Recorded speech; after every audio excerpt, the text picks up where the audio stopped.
my own. Some foreign car driving dude with a road rage attitude pulled up beside me talking on his cell phone. He started yelling at me like I did something wrong.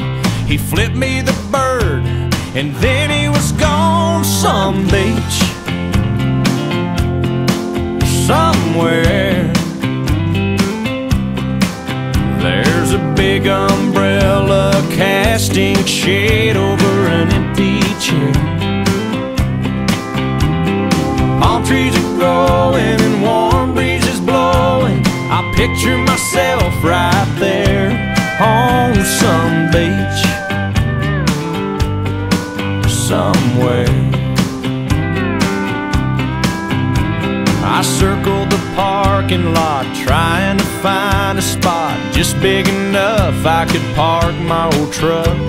A man with a big cigar was getting into his car. I stopped and I waited for him to back up.